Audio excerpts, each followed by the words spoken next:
Krishna, thank you. Prabhupada ki jai. Jaya Radha Madhava Kunja Bihari.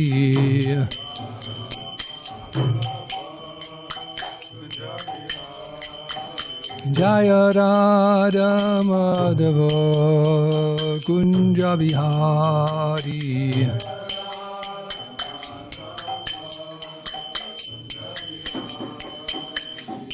Gopi Janavallabha Girivardhari.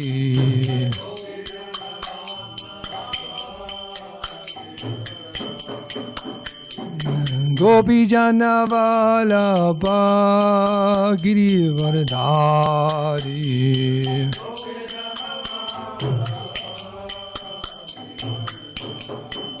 Jasura Nandana Braja Janaranjano.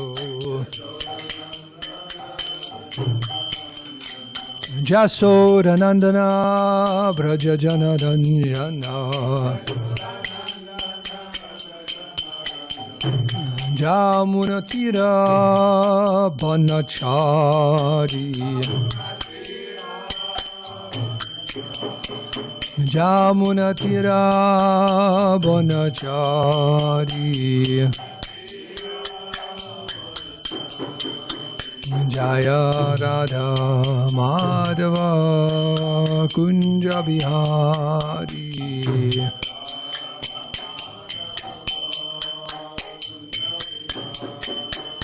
Jaya Radha Madhava Kunja Bihari.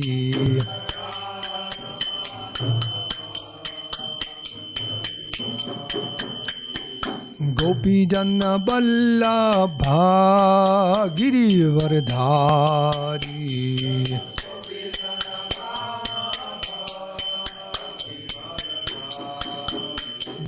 Gopi Janna Vallabha Girivardhari.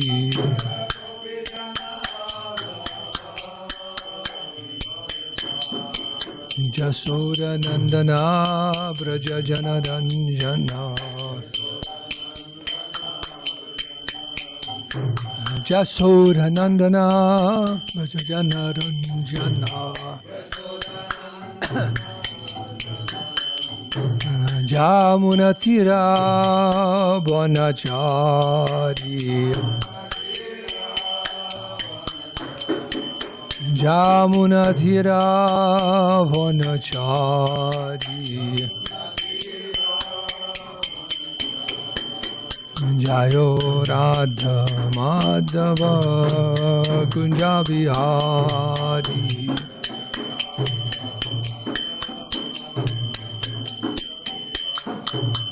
Jaya Radha Madhava Kunja Bihari.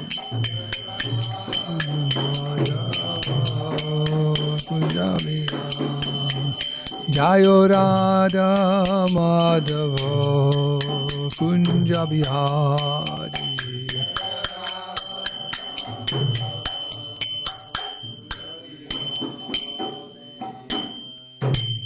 Sri Radha Madhava ki jai, Sri Radha Giridhari ki jai.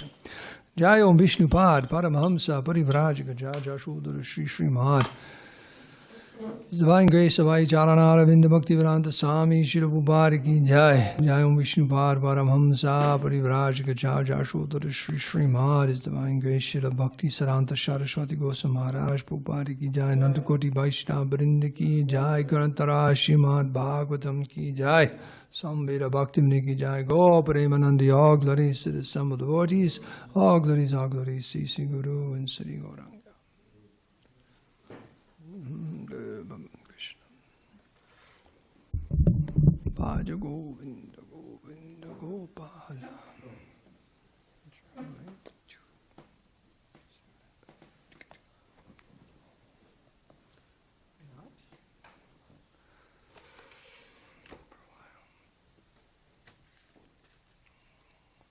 Is it warm in here or is it just me?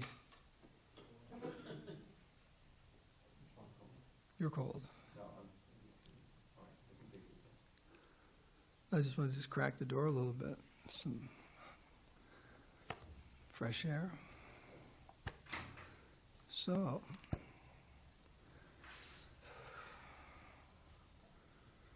according to Mukunda Charan, this morning's verse is a devilish verse.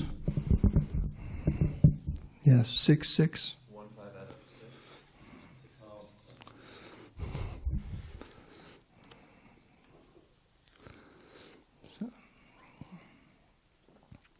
So read from the Bhagavatam, and then we have some time. We'll read about Lochan Das Thakur. Today's appearance or disappearance? Appearance day. Okay, Lochan Das Thakur. Om Namo Bhagavate Vasudevaya. Om Namo Bhagavate Vasudevaya. Om Namo Bhagavate Vasudevaya. So this is Canto 7, Chapter 15, Instructions for Civilized Human Beings, text number 66. Yad Yasya Vani Siddham Syad Yena Yatra Yato Nripa Sa Tinihata Karyani Naro Nanyar Anapadi Yad Yasya Vani Siddham Syad Yena Yatra Yato Nripa Satinehita Karyani Naro Nanyar Anapadi Yad Yasya Vani Siddha Syad Yena Yatra Yato Nripa Satinihiti Karyani Naro Nanyar Anapadi Yad Yasya Vani Siddham Syad Yena Yatra Yato Nripa Satinita Karyani Naro Nanyara Napadi. Anyone like to chant?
Ladies?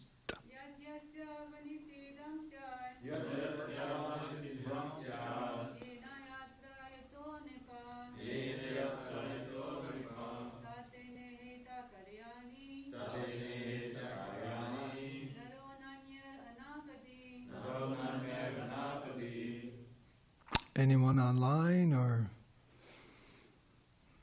otherworldly? Anything like that?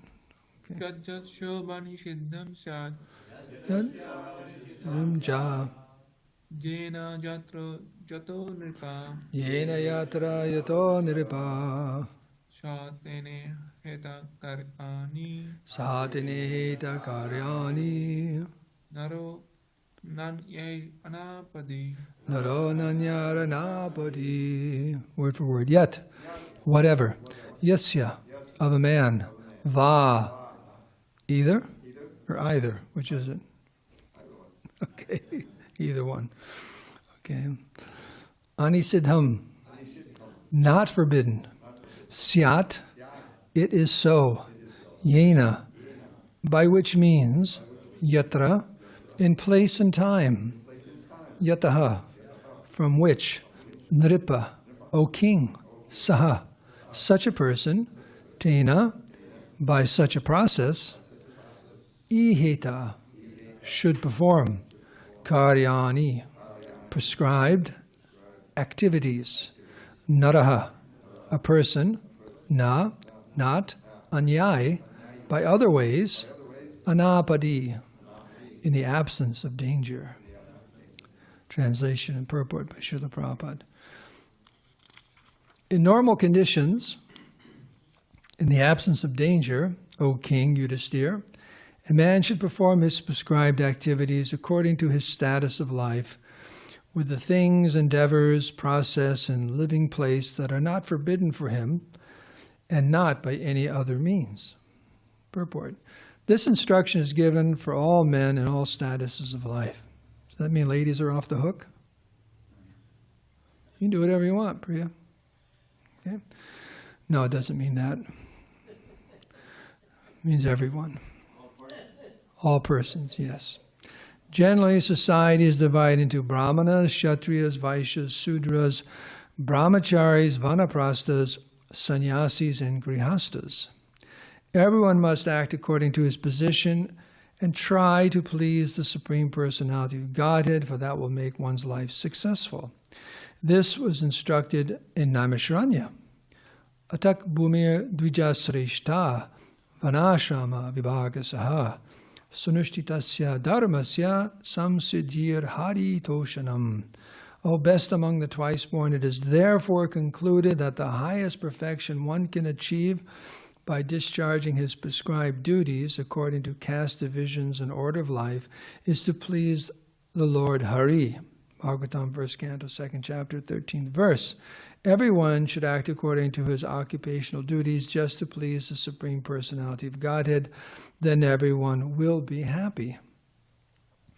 Om Agyanti Marandasya Gyananjana Salakaya Chakshur Unminitam Ninatai Sri Gurave Namaha Shri Chaitanya Manobhistam Stapitam Dhyena Bhutale Swayam Rupa Kadamayam Dadati Svapadantikam. Sri Krishna Chaitanya Prabhu Nityananda Shri Advaita Gadadhar Shivasari Gaur Bhakta Vrinda Hare Krishna Krishna Krishna Hare Hare Hare Ram Ram Ram Hare Hare. Vanchikapatarubhashya kripa sindhu bhevacha patidanam bhavanebhyo vaishnavebhyo namo namaha. All glories to the assembled devotees. In normal conditions, in the absence of danger, O King Yudhisthira, a man should perform his prescribed activities according to his status of life, with the things, endeavors, process, and living place that are not forbidden for him, and not any other means. Does anyone remember what the question was, and who asked it that started this chapter? Or this section? What do you mean by this section? On different instructions according to different orders of life. And Narada is speaking, but who asked him the question? Yudhisthira Maharaj. And actually it's come right back around just in a verse or two at the conclusion, because what is being said here is that this is an instruction for all statuses of life, all the different orders of life. No one's exempt from following their prescribed duties. Because Maharaj Yudhisthira asked them, I don't know if it was Mundadi, something. He took the position of being a very fallen soul, a very fallen grihasta. Maybe it's, you can go back and find that original question. Very, very humble, that I'm a fallen householder. What can I do? Will I make it? What instructions can you give me? And then Narada Muni started speaking and going through all the different orders of life, not just the grihastas, but all the different orders of life, what their duties are. And all 8 of them, you remember them? There's 8 of them? Do you remember them? Do you know what the 8 orders of life are? Okay, you stay after class. Yes. You stay after class. So there's 8 order. We've got to learn these. All of them, and that's what Varnashram means. And outside of that are those who don't follow. They just don't follow. Those are lower than Sudras. They don't follow. Of course, you can say higher, are the Paramahamsas. Do they follow? They follow, but they don't have to follow. They're beyond the rules and regulations. Doesn't mean you don't follow them. It just means you're on the transcendental platform. You don't need them to rise up to the transcendental platform. You're already there.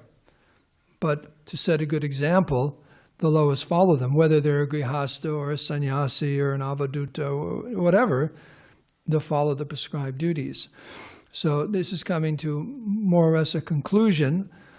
And actually the conclusion of this chapter is Narada Muni is glorifying Maharaj Yudhisthira. That the proof of this is, now you're grihastas, worldly men, but the proof of your perfection is that Krishna became your friend. He became your friend, he was your messenger, he was your chariot driver, he was all these different things. You, by your performing your prescribed duties in pure devotional service, you attracted the attention of the Supreme Personality of Godhead to become your dearmost friend and even servant. So in other words, it works. And then he goes on to tell his life story. I won't tell his life story because that's what's coming. Who he was before Narada Muni, when he was a Gandharva. He was a leader in a rock and roll band in the heavenly planets. He was an accomplished musician. All the ladies loved him. You know, ladies like the rock and roll people, famous musicians. They swoon when they sing and so on. So that was Narada Muni in the previous life. But he'll tell that story in just a few verses. But now, a few things here. One is that everyone has to follow if one wants to attain perfection. There's that Mahajanoyena Kata Sapanta. That's good advice. Just follow the Mahajans. In other words, those personalities are already transversed the path to perfection. And that's why when you go to school, usually it's expected that your teacher knows more than you. Right? He's already learned everything, and then he can teach you. That's what it means. Teacher, student. Student doesn't know as much as the teacher. If he thinks he does, or she does, then she shouldn't be in that class. Because you won't learn anything, right? And sometimes the kid gets wise, and the teacher says, oh, you get up here, you teach the class. Come on, let's hear it. And the kid doesn't know a darn thing, just being a wise guy or wise gal. So you already know. You already know. And therefore, you can teach. So, Mahajan, great authorities, in our line, we have how many Mahajans? 12. The 12 Mahajans, they're recognized. Those are the great authorities in devotional service. They've already transversed the path, and we're supposed to follow them. Follow their example, follow their teaching. Narada Muni is one of them, and he's speaking right now. He's giving his opinion. So we don't have to invent anything. Just follow the path. It's so simple. In Kali Yuga, it's not simple, though, because no one wants to follow anyone else. At least they say that. But everyone's following someone, right? Even if you say, I want to be an anarchist, you follow the great anarchist, right? You read their books and so on. No one is actually independent and free thinking at all. We're all following some ideal, some person, someone else. No one's that unique. The only person who's unique is Krishna. He's the unique person. Everyone else is just following. Just because we follow something that may not be common or popular doesn't mean we are different. We're following someone. So this is what the great souls are saying. This Varnashram is set up for social stability. And that means something. You read the news over the last 3 weeks, you had a few countries just fell apart. You know how it is for the people there? When there's no social stability? Like in, is it Iran? Assad, right? Iran. No, Syria. Syria, he left. That fell apart. You've got a few different countries now just kind of like falling apart. They don't know what to do. Economy just fall apart. Business life, what? No water, no food, no. Wow. So for social stability, just so people can make a living and maintain themselves. And then if things are very, very peaceful, then one can progress in spiritual life. So these two paths, this is the system that's given. And it seems to have, what do you call that? Stood the test of time. Because it's natural. That's what you preach to people. They're saying, no, there shouldn't be classes. People should just do whatever they want. But that's a misunderstanding. What this is saying is, according to your nature, you should just follow your nature. If you're a Brahmin, you're intellectual and learned and so on, there's people like that. Or you're a business person, or you're or a leader, whether it's political or otherwise, you're a leader type, politician, or Sudra. Everyone has their nature. Purify that and engage in the service of the Supreme Personality of Godhead, the goal of life. There's samsiddhir haritosanam. That's the, what do they call that? They still call that a litmus test? Remember the old litmus test? What is that test? When you dip the paper in there and the different colors. Acid or acid and alkaline litmus test. So what's the test? Samsiddhir haritosanam. What does that mean, haritosanam? Hari, who's Hari? And tosanam, he's satisfied. Krishna's happy, he's satisfied with you. That's the perfection of life. And that's why these just engage in these activities. Now, it's interesting, the beginning it says, in normal conditions, in the absence of danger. So what happens when things become abnormal or there's some danger? One can actually put things on hold and deal with the situation. Just like yesterday, we were at a puja, Balaram, myself, Mukunda Charan, and we had a abnormal situation. A big dog wanted to play with its ball in the middle of the jagya. So he's sitting there, poor Mukunda, this dog comes up, nuzzles right next to it, and drops a big slobbery ball right next to him. Like that. And Balaram's on the other side. What the hell? You know? So what do you do in a situation like that? You're not supposed to touch a dog. You're not supposed to touch a slobbery ball. And what to do? So that's called abnormal situation. That's not something we do every day here. It's part of our program to bring in a dog with a slobbery ball. And no, what do you do in a situation like that? Should we tell him what we did? One of us, was it her? Claudine. Claudine was the owner of the dog. Just reached down, picked up the ball, and threw it. And the dog went and chased it, because that's what the dog wanted to do, just chase the ball all day long. It kept coming back. Finally she put him inside. So, what do you do? And then after that, Panditji takes a bunch of water and sprinkles it on everyone, because the dog just came and defiled the Jagyashala like that. But what can you do? It's just an abnormal situation, So you just got to push the dog out of the way, grab the ball, throw it. It happened once or twice, but what can you do? No, it's just free roaming dog, ball chasing dog, friendly as could be. So that's a minor example, but sometimes things come up. And we have our regular services, and all of a sudden, Hare Krishna Babu, you got to do something else. Just like I remember many, many, many years ago, ancient times, this house next door, we transformed it from, actually went through many transformations. It was a ashram, and then then the bhakta quarters, and a brahmachari ashram. Gurukula was in there, then I lived in there. But I remember spending about a month on my belly and my back underneath that house, sweating pipes, learning how to sweat pipes. That means, make plumbing and everything, to change, rip it all out. There was a contractor friend of the temple. He came and he said he would just help a little bit and give instructions. So I would, there's that, right by the back stairs, if you look, there's an opening, you crawl underneath. And it wasn't very pleasant at all, because some previous brahmachari who Bhakti didn't know what he was doing, said he was a plumber, hooked up all the, the black pipes for the toilets and this and that, and then they cut it all and left it underneath. So that's not a very Brahminical activity, but we couldn't afford a plumber. So I spent quite some time under there. I'd crawl out for lunch and breakfast, all covered with mud, and hey, that's Dharmasetu, like that, Hare Krishna. So sometimes you just got to do things for the sake of pushing on the movement in Krishna consciousness. Shouldn't be doing that all the time. One should be acting according to their natural status in life. But in difficult situations and emergencies or danger, one can do that.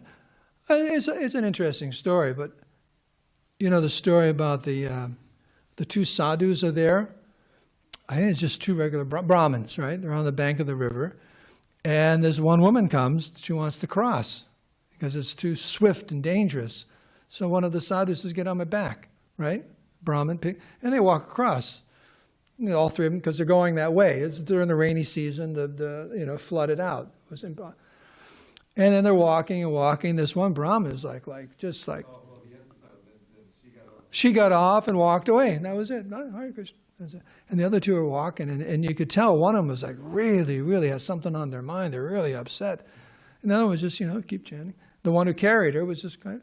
And then finally said, "What's going on here? Since we crossed that river, you've just been fuming over there. What's the problem?" And he said, "Well, I can't believe you, a brahmachari, a Brahmin, picked up a woman and carried her across the stream. I mean, Prabhu, you're not supposed to do things like that." And he looked at him and he said, "You know something? I carried that woman, it was like a half hour ago. I carried her for about 2 minutes across the stream. You've been carrying her for the last hour in your mind. Hare Krishna, get over it." In other words, it's an emergency situation. What can you do? So things come up, and in those situations, one can make adjustments intelligently. One has to be very, very intelligent. It's not that, "Well, Prabhu, we have no money in the temple. I think I'm going to become a bank robber." It's not like things like that. There have been instances like that in our movement. We advise you not to do that. One has to be intelligent, but things come up. But in ordinary, normal conditions, follow very strictly these different orders of life and the instructions given. In this section of the Bhagavatam, you always go back and refer to it, What does it mean to be a brahmachari, grihastha, vanaprastha, these different orders of life, a good vaishya, and so on. And always trying to please the Supreme Personality of Godhead, for that will make one's life successful. Because ultimately, you don't want to be a Brahmin just to be a Brahmin. And that's the highest level. Or a sannyasi just to be a sannyasi. Like that. Or a Vaishya just to be a Vaishya, to make some money. No. All of those things should be what Prabhupada coined dovetailed for the pleasure of the Supreme Personality of Godhead. Then you'll be happy. Because even if you're the perfect Brahmin, you won't be really completely happy, or the perfect sannyasi or grihastha, just being that in itself won't make you happy. Just like if you have a nice car, just like I saw that there's a fundraiser going on now, right? For a new van. How's it going? Just started. Anything come in yet? I haven't heard of them. Okay. But let's say you, Prabhu's, get that it looks like it's going to be a brand new one. $48,000. Hare Krishna. Okay. So we get the van. Whose name's going to be in? Who? Bhakti Bob. Who's Bhakti Bob? Okay. So the point is, the van's there and it's parked in back. Beautiful new van. Everyone's, "Ooh, this is so nice." And what color are you going to get? Want to get like fire engine red so the police will notice you all the time? Something like that. But anyways, beautiful. Dark blue or something like Krishna. But beautiful, everything's so nice. But you never go anywhere in it. It just sits in back. That's the point. That's the point I'm making. It's like having a vehicle, wow, perfect vehicle, but you never go anywhere. So in other words, perfect Brahman, but if you don't go back home, back to Godhead, what's the point? You can say, "Well, I'm a perfect Brahman, I'm this, I'm that," but nothing, you don't actually use it to do anything useful. The whole point is that van should be gone every single day, all day long, in the service of the Lord. Then it's actually a wonderful investment for the temple, and it's the perfection of having the van.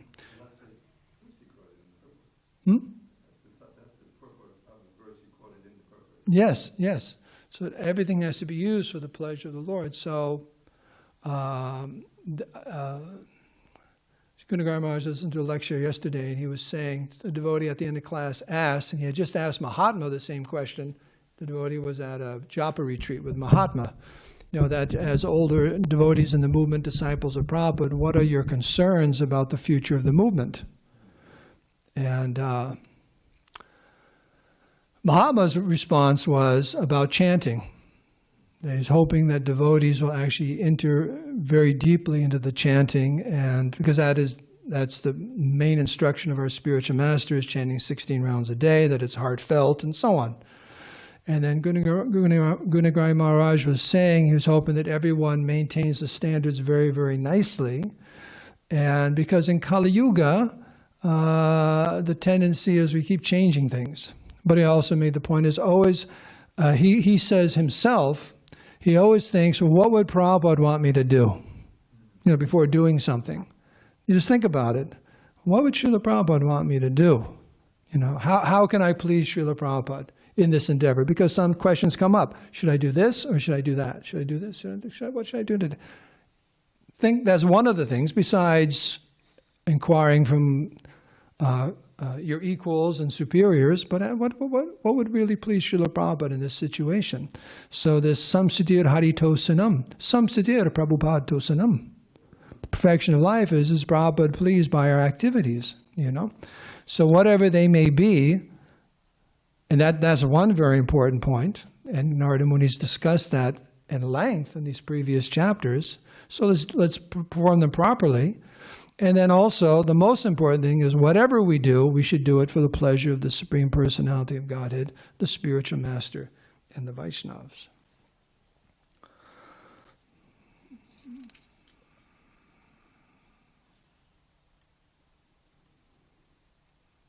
And it's interesting how this process is forbidden. People don't like that. How can you say something's forbidden for me? This is a free country. I can do whatever I want. Now that's a bunch of malarkey. Where does that come from anyways? You're an English editor. Malarkey. What is malarkey?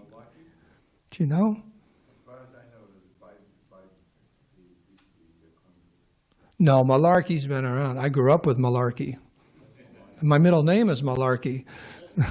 So, yeah, you want to look it up? What is malarkey? It just means, that's a bunch of malarkey. It's just like that. It's foolishness. Absolutely, it's insanity. Forbidden. I can do what I want to do. You can't do whatever you want to do. Go ahead and try it. Go ahead and try it. It's just the foolishness of the Kali Yuga, right? The foolishness. And people do whatever they want to do or try, and they make a mess out of everything. Do you think the world situation today, or even our own personal lives and how we're suffering, is because people just think they can do whatever they want to do, and it creates so many problems because there is a system in place, just like the environment. There is a natural balance. Balance is a good word, right? There's a balance in nature, and you push too far on one side, what happens? Remember the old seesaw days? They don't even have them anymore. They probably outlawed them because you don't see them in new playgrounds, do you? You ever bring kids to playgrounds now? They got the floors all rubber. You seen these new playgrounds, right? The floor is all rubber, so a kid falls at mine, they just bounce back up. When we were kids, you just like slammed into the cement or the sand, and the monkey bars were all metal. Remember those metal ones? And every year, kids would like break their bones or get a concussion. And Johnny's not at school anymore. What happened? Well, the playground the other day, So, but now there's all this stuff. The point is that I'm trying to make the point that there's got to be there's balance in nature, there's balance in our health. Everything is balanced, and you push it out of balance, things go wrong. So you can't do whatever you want. I didn't know it meant this. Informal. Speech or writing designed to obscure, mislead, or impress. Bunkum. I've heard that one before.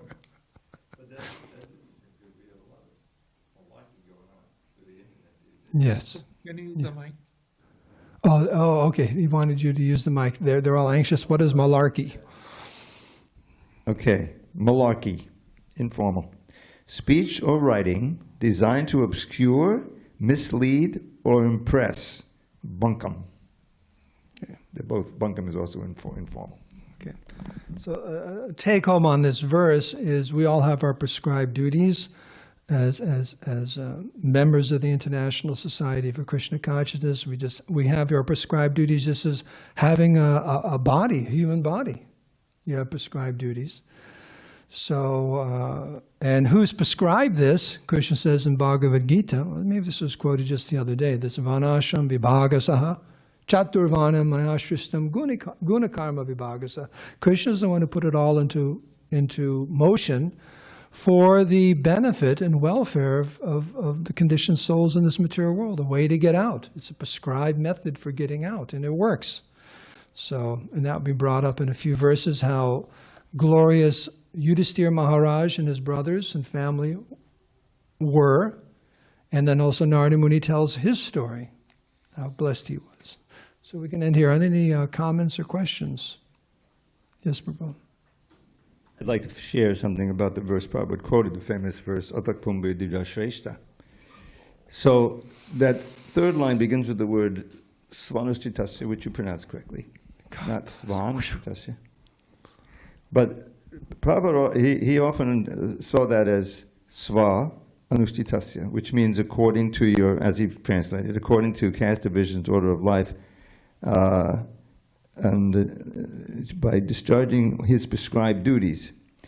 So, but the Sanskrit originally has been Su Anushchitasya. Now, when you have Su means very good. So when you're following Anushchitasya, your Dharma, very nicely. But it'll be really successful if you please Hari. If you do it very nicely but don't please Hari, then you haven't really done it nicely. You see what I'm saying? So we can think of that, and that's why we now in the books you'll find that, newly printed books or the database, SV hyphen Anushchitasya. That's how we indicate that. See, the U becomes a V. So Svanushchitasya Dharmasya. Now you may do it very nicely, but if it doesn't please Hari, then it's not sangsit here. It's not really perfectly done. That's the whole idea. Anyone else?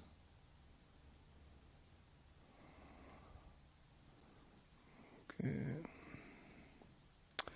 So, Srila Lochandas Thakur, I'll just read about 2 minutes because it's already. He appeared in this world in 1520.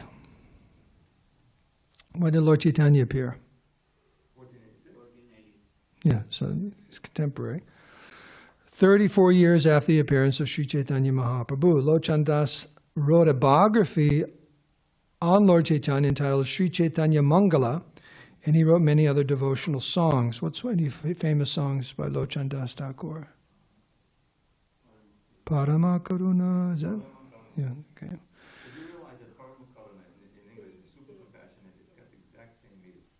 You put it all to... Super compassionate are these two golden lords. Five order charms. There we go. His guru was Sri Narahari Sakar.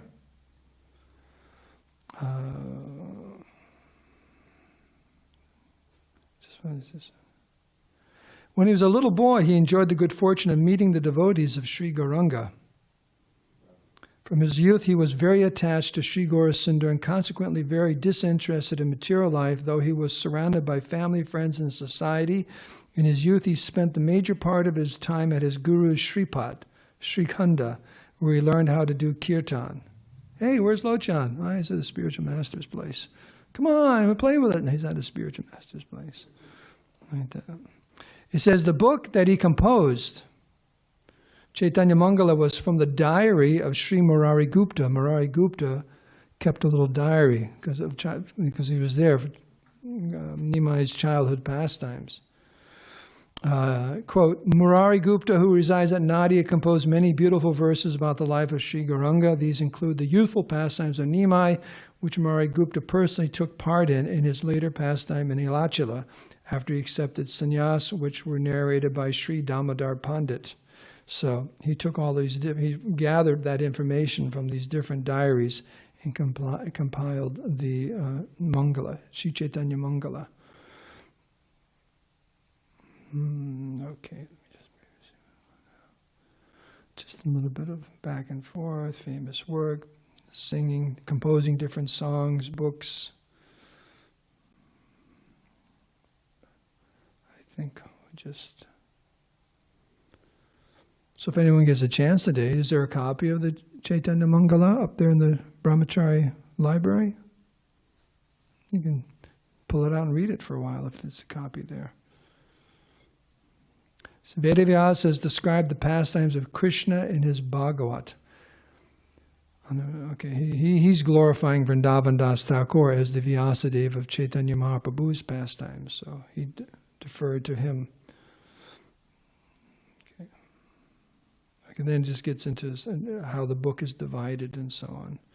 Okay, so yes.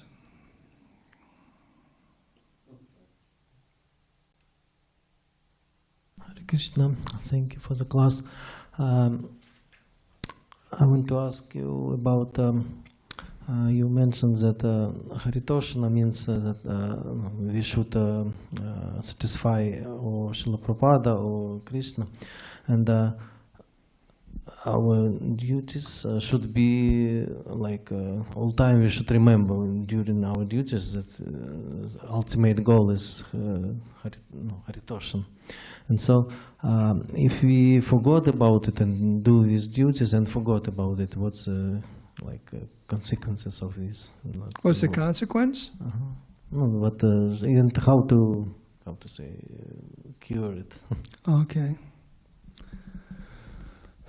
Well, one thing is when we forget Krishna, we're not very happy. And we remember Krishna, we're happy. So it is like, ask Ramapati how he feels these days with a broken foot. How do you feel these days, Ramapati, with a broken foot? Do you feel pretty good about that? How do you feel? You feel horrible. Something's wrong. My foot hurts, all right? So when things are out of balance or not properly aligned, we don't feel very good. So when you're very, very happy in Krishna consciousness, it's a good sign that things are aligned nicely. You're pleasing the devotees, you're pleasing the Krishna and so on, but when you just don't feel good. So you have to ask yourself, what am I doing wrong here? What's going on? Let me analyze my practices, my this, my japa, and get back in line. Because as soon as we get in that line, it doesn't matter one's advanced or neophyte, as soon as one's connected in that line of, it's just trying to please Krishna and the spiritual master, one is very, very happy and satisfied.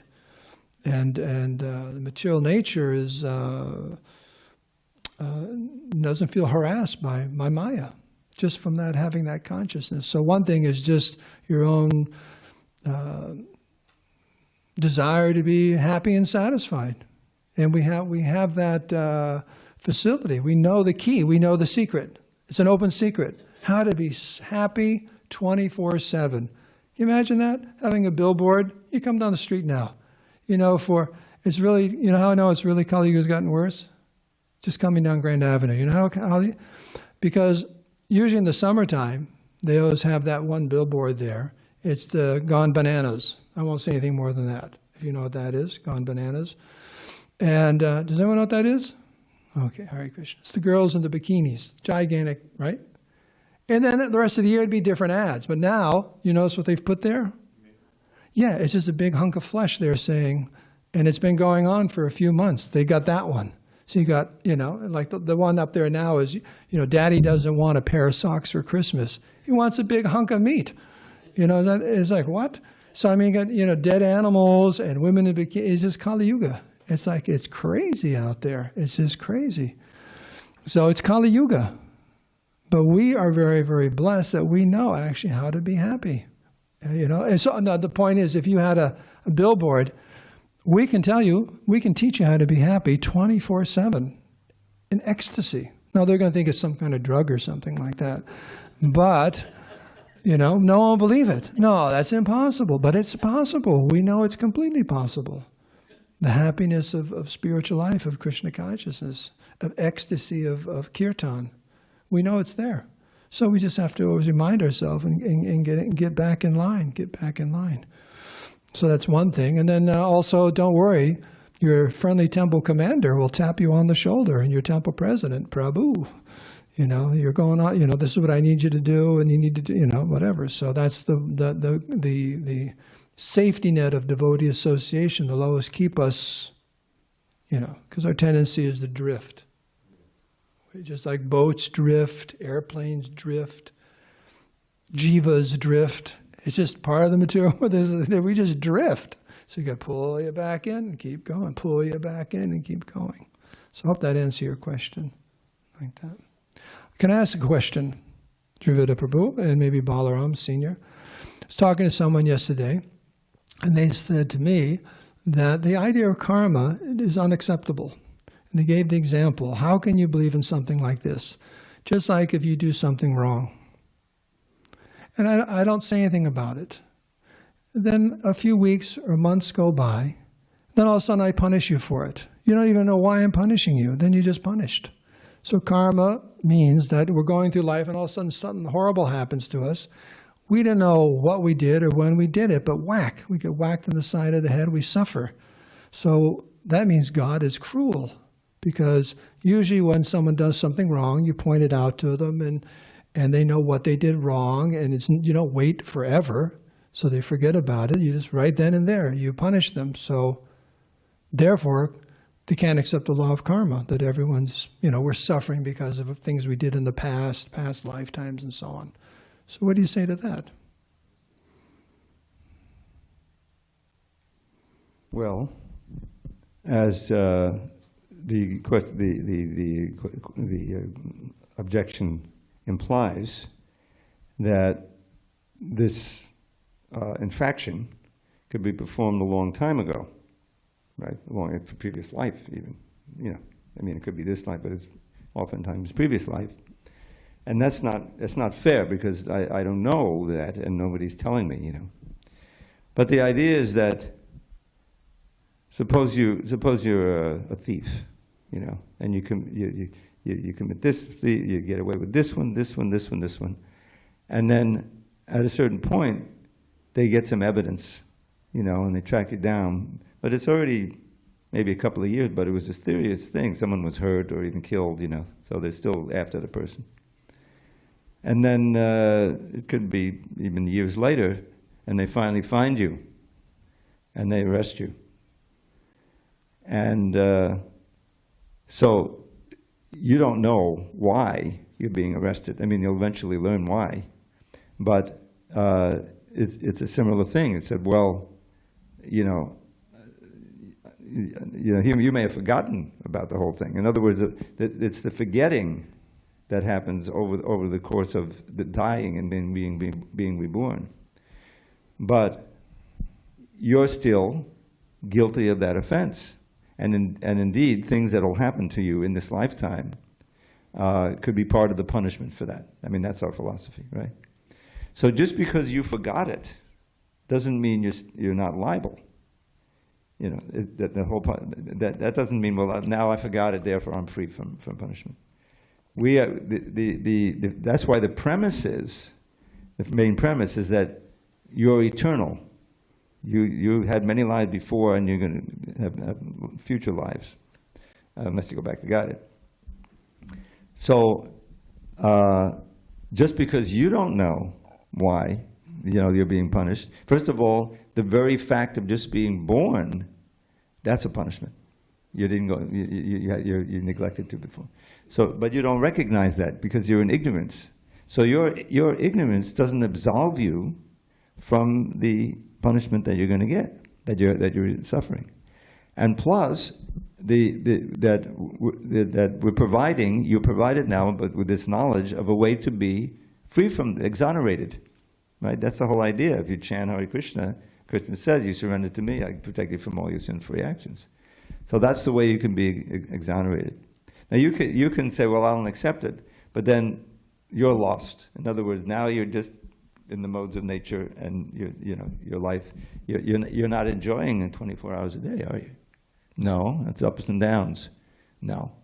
this whole premise that you can tap into the source of bliss. And how can we prove that? Well, here's the story of this acharya and this and this, and even the Prabhupada would call this devotees. They're so bright-faced and they're blissful now. Well, the question is, why doesn't Krishna just punish us right away for something we did so we learn? Oh, just like a parent will say, don't do that, put that down. You don't throw your food at your brother. Instead of like a week later, you slap him in the head. Why'd you slap him in the head? I don't know. But like right then and there, don't do that.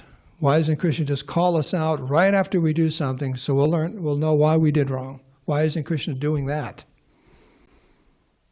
That's I guess inherent in that objection also, because that would be fair. Yeah. You do something wrong, someone says, hey, someone calls you out on it. Instead of waiting.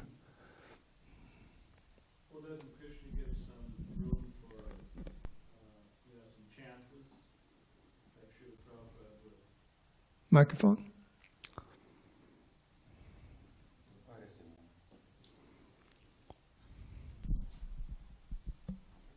Because you could say, okay, well, why doesn't Krishna just, immediately punish the person?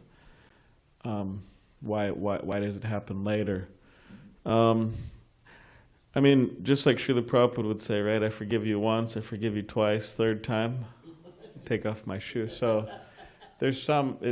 When we see Krishna, and he gives people many chances, and then if people aren't getting the lesson, then eventually, they have to suffer more severely. So that's there. But also I was thinking, because if we think about, okay, why aren't we punished immediately? There's all this, punishment eventually coming from so many sinful activities. But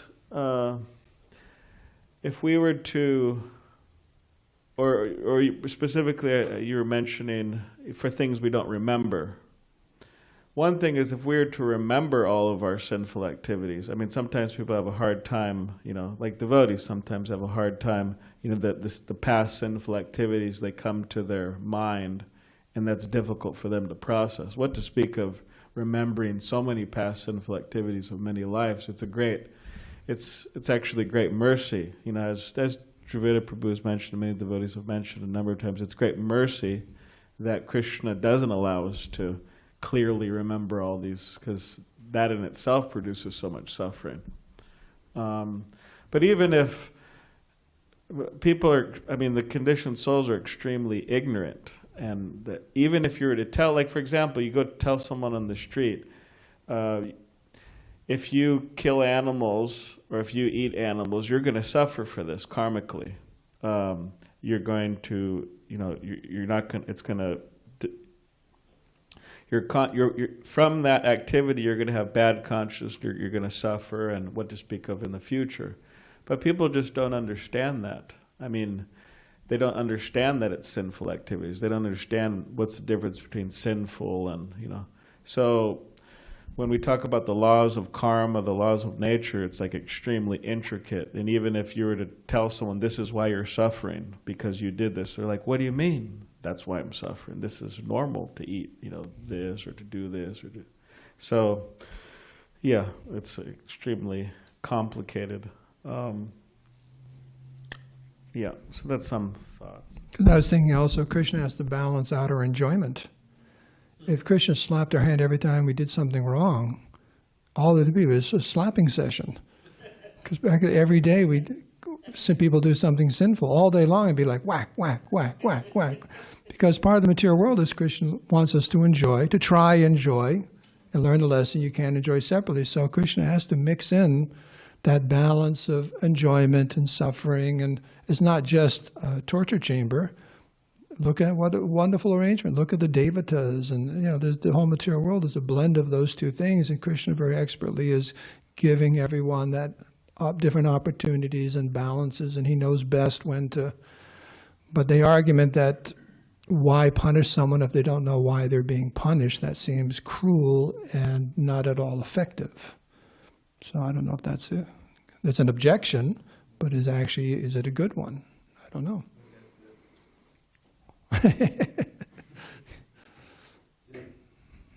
Are we out of time? Thing that's the means by which Krishna is telling you. In other words, Krishna's presence, his speaking the Bhagavad Gita, his sending Prabhupada, the Acharyas, then that's the means by which he informs you the whole thing. All your suffering is because you left the spiritual world and you're trying to enjoy this flickering. That's the lesson.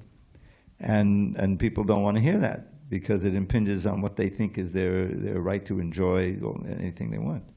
But that is the mission of real sincere devotees, to try to present Krishna consciousness in such a way that people become interested enough to experience the kirtan, the prasadam in such a way, that, and how the movement started. Prabhupada is very, alien philosophy, and everything, but he followed the Yuga Dharma by emphasizing the holy name, and people could get to experience a little taste of that joy that doesn't seem to have any external reason, but it's just coming from you, and it's something that can make credible the rest of the philosophy also.